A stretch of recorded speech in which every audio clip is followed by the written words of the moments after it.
We start at a fan convention, 18 years after the classic sci-fi show Galaxy Quest was last on air, as the washed-up TV actors wait around backstage for terminally tardy and narcissistic main star Jason Nesmith to arrive already. And here we meet the main cast, including boobylicious hot totty Gwen DeMarco, mild-mannered and reserved Fred Kwan, former child star Tommy Webber, who's now all grown up, and Sir Alexander Dane, a British thespian who thinks he's much better than having to sit backstage dressed like a twat and having to say the same cringy catchphrase over and over for the best part of 20 years. And in fact, they're all pretty bitter and resentful about how all the fans love that Nesmith fella and how he keeps getting all the job offers, whilst they're all forced to grift off an old show which ended up being the peak of their careers. Anyway, after he finally turns up, they all grudgingly sign autographs, whilst bumping into an old cast member what no one remembers, given this guy called Guy was essentially a red shirt what died in a random episode before the first commercial break. Later, Jason is accosted by and promptly dismisses what he thinks are a bunch of dorky superfans and what walk and speak like total tarts, before going for a quick slash, and soon overhearing some Rudy peeps mocking him and his cash-strapped loser colleagues in a small bathroom.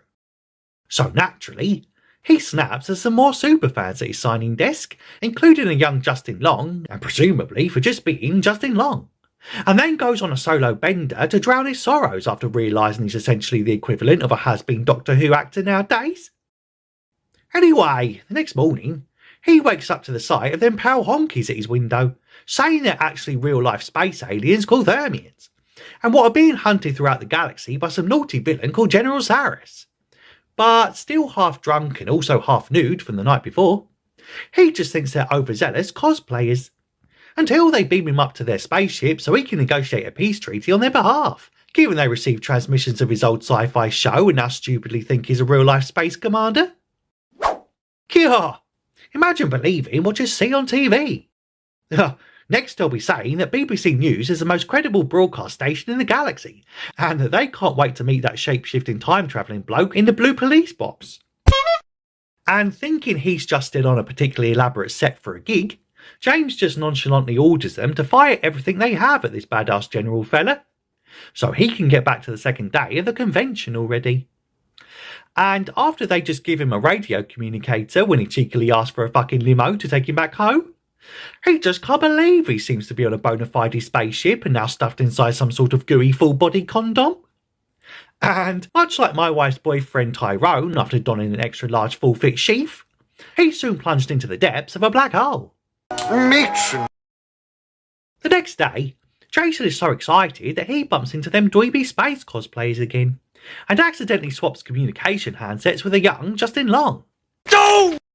Before telling all his mates that he's just been inside a black hole and now his whole world has changed. But they just say, stop talking about your homosexual encounters, Gimp Boy, because you're about 20 minutes late again.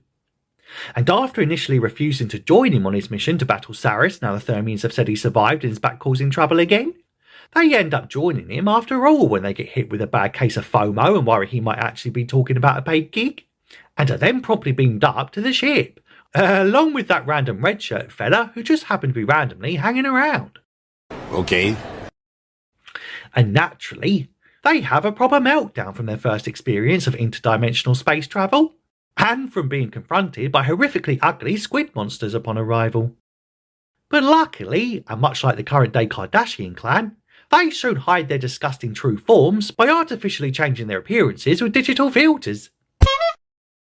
Anyway, the crew are soon introduced to Thermian leader Mathazar, and these pasty guys just can't believe they're getting to meet their on-screen heroes from the human TV show what they think is a real historical documentary, and thus that they're real-life stunning and brave space warriors.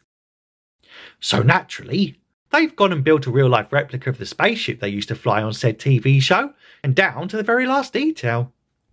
And although Gwen wants to go home now shit's getting a little too real, Jason is just loving being the centre of attention again, and so is Alexander and the others now their years of playing nonsense sci-fi characters were seemingly not wasted after all.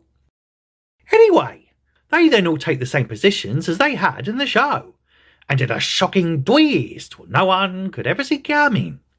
Turns out the newly recruited African-American pilot is totally incompetent, and immediately crashes upon liftoff while scraping the ship along the side of the walls before they've even left the hangar. And before you can say, I guess the Thermians also watch some current day stuff because they're clearly woke Mogadons who are all in on diversity hires, and this is exactly why I don't want to fly with airlines who insist on having DEI quotas. Fuck you! They eventually head out. Whilst a little later, the space honkies tell them that naughty Sarris fella recently took one of their squid guys hostage and totally tortured him, whilst demanding to be given something called the Omega-13, which is a super secret super weapon mentioned in the TV show's unresolved finale, which has never been used and whose capabilities are unknown and shit.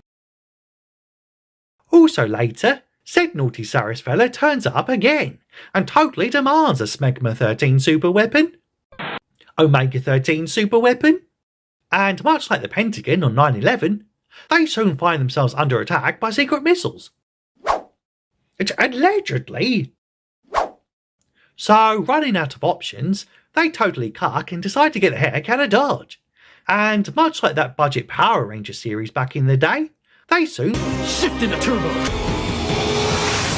But unfortunately, they spend a little too long running away like a bunch of pussy-holes and soon end up burning out the engine, until they're just dumped slap bang in a cosmic scrapyard full of magnetic space mines. Lol, what are the chances? Although they've successfully lost Sarris in said minefield, they're now stuck on a busted up ship with a burnt out beryllium sphere, which needs to be replaced before they can think about ever trying to cuck out and run away from their problems again. And whilst trying to come clean about how they're all just phony fakey actors and totally not any kind of real life space heroes, these pasty naive dopes don't really understand the concept of that whole lying thing, as a bemused Gwen soon asks them if there's no one on their planet who behaves contrary to reality. You know, like leftist journos who called 6 months of burning cities mostly peaceful protests within a summer of love, or even them switcheroo dudes who insist they can get pregnant despite not having a womb and shit. But he just says, no way fam, because we may be a race of complete and utter tards, but even we don't let our kids go on sites like TikTok and Reddit where they can be propagandized to believe blatant lies not backed by reality. So stop projecting your own culture's Marxist subversion on us and shut up about it already.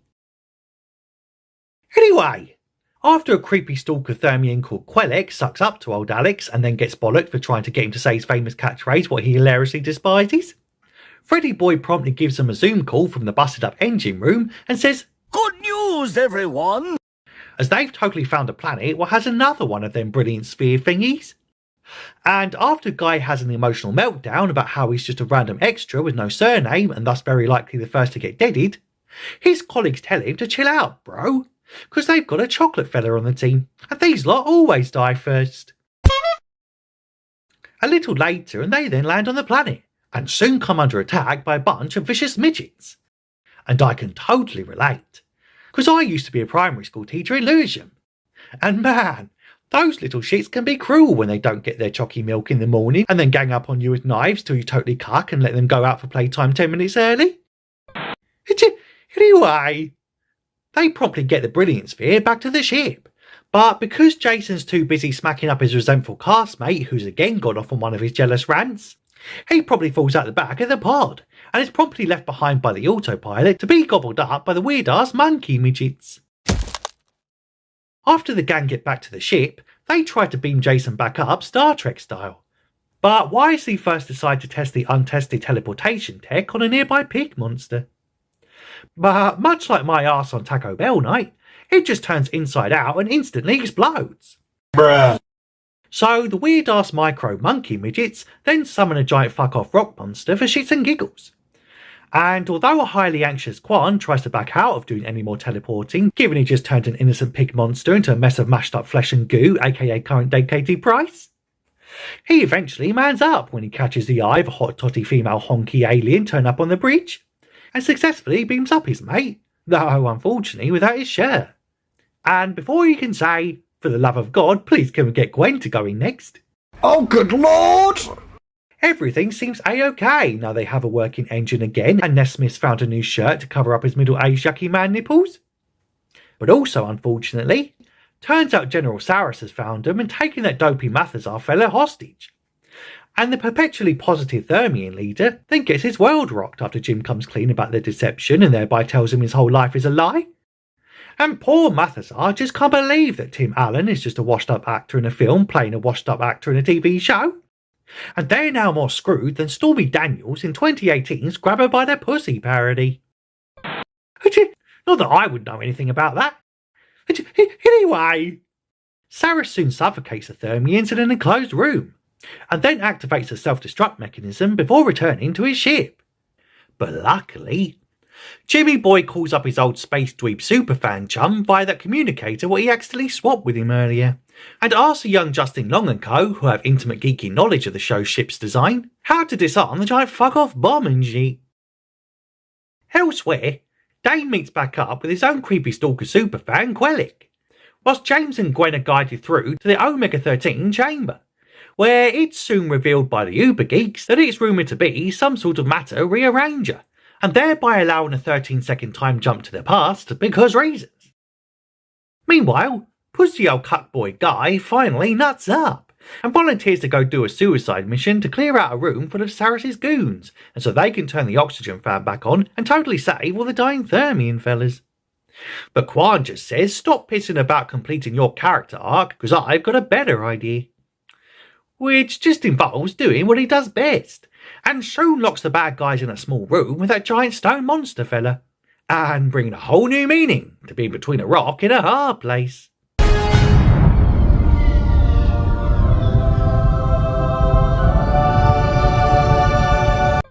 And after turning the oxygen back on and thereby saving all her people, Quan then gets his reward by snogging the face off of that top totty honky bird, and also getting himself molested by tentacles.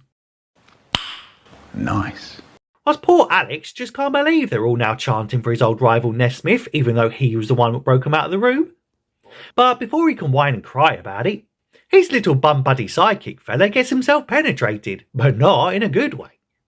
And it looks like it's curtains for Quellic, aka the #1 Alan Rickman superfan stalker dog. And after finally indulging his classic catchphrase for old time's sake, and thereby sending his new mate off to heaven with a smile, Dane finally snaps and heads off to smack her bitch up. Fuck you! Whilst Nesquik and his big boobied floozy successfully disarm the self-destruct sequence. So Sarris soon sends a barrage of missiles to finish them off, and this time follows them into the minefield instead of just cucking out like earlier and hanging back to let him escape. And now running out of options again, the two commanders soon get into a game of chicken when they both start flying their ships directly toward each other. But rather craftily, the Thermian ship has activated a gravity field, and are now dragging more explosive baggage than Taylor Swift's entire dating history. And they soon blow up Sarris' ship good and proper. A little later, and they reunite with the recovering Mathazar, who hilariously thinks that their early deception was all just a deceptive deception designed to deceive that dastardly despot. And before they can tell him how much of a fucking mogadon he is, that tentacle-loving Fred Kwan fella turns up and totally blasts poor Nesmith in the chest. Cause in another shocking twist, what no one could ever see coming. Turns out David Icke was right about alien reptiles pretending to be humans all along.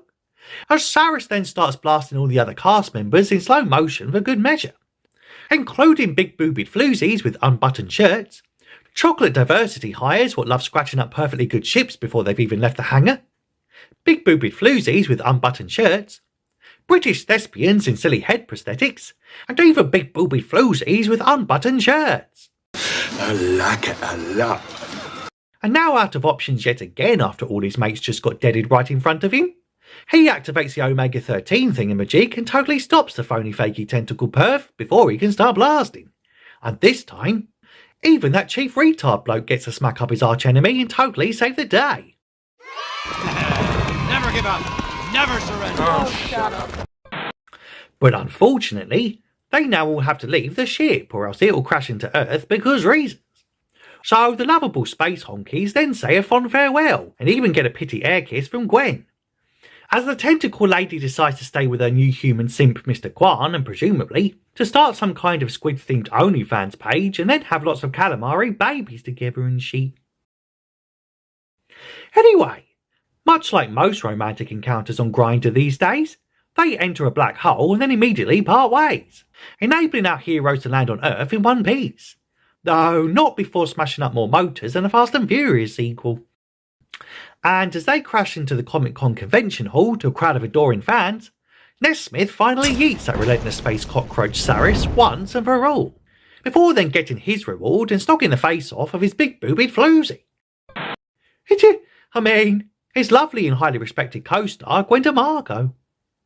And we end with the news that classic 80s show Galaxy Quest is back on TV in an updated revival. Though let's hope it's not produced by Jar Jar Abrams nor his team of Kurtzman clowns. Or else Gwen will inevitably be reimagined as a flat-chested bitter cat lady with a pink buzz cut, and constantly calling out Nesmith on his sheer fucking hubris or some shit. Sheer fucking hubris. What? Though at least Guy finally got his surname, I guess. And that's it. That's the movie. Though my favourite part was Alan Rickman's contemptuous line reading of his iconic character's classic catchphrase. By Grabthar's hammer. What a savings. Which, given how desperate he was to get away from everything involving Doctor Who back in the day, was probably exactly how Christopher Eccleston felt for years when constantly approaching the street to say his, to be fair. Fantastic! Fantastic! Fantastic. Fantastic. Fantastic. Fantastic. Fantastic. Fantastic. Fantastic. Fantastic! Kill me! But man, I just loved how the spotty nerds totally ended up saving the day. With young Justin Long and his team of dweebs showing us that nerds indeed do have some value and can be pretty likeable after all, despite 12 years of the Big Bang Theory going out of its fucking way to prove the contrary. But anyway, that's a blot and that's a lot, considering in that whole thing, so you don't miss any future recaps. Tell me if you like this flick in the comments if you have time, and I'll never give up nor never surrender with you in the next one.